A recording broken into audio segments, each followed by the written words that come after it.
Vice Ganda didn't audition for its showtime. She actually infiltrated it. What's up, mga people?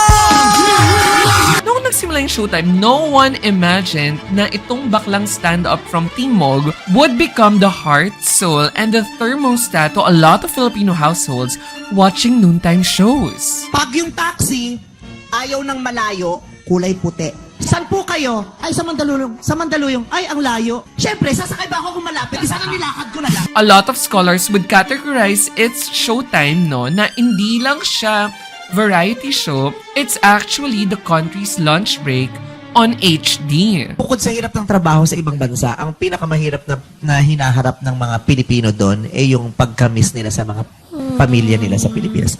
Yung homesick, di ba? Lalo na during Christmas or family celebrations na you're meant to be together. Diba? Birthday mo. Birthday ko?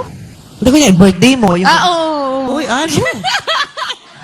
Sa palagi mo, bakit mamimiss ng OFW yung birthday mo? If you think about it, Eat Bulaga has the Tito humor, no?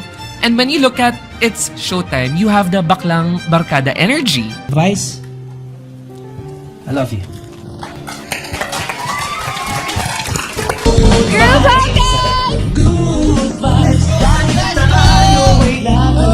It was chaotic, colorful, camp. Some would say that it is the closest thing to a drag performance in free TV. Sa palagay mo number 3, ang sagot niya kasi ay puti. Ang correct answer daw ay white. Napakalayo po. Napakalayo. Sa single lang po sila similar, letter I. Ha?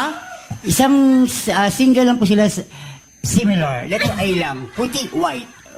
Sa letter I lang sila similar. Yeah. Other than that, wala na. Wala So sa na. palagay mo tatanggapin namin yun? No! No!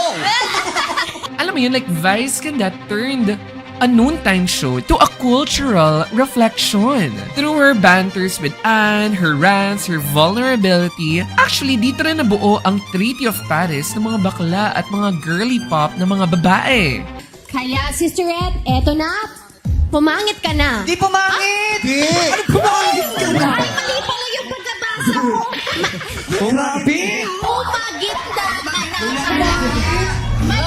Alam mo yun, like she is such a powerful comedian, no, that she can make you laugh at 12 noon and then papaiyakin ka niya ng 12:15.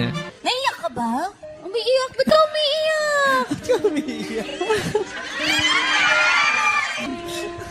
Umiiyak ka na rin! Ba't di nag-iiyak?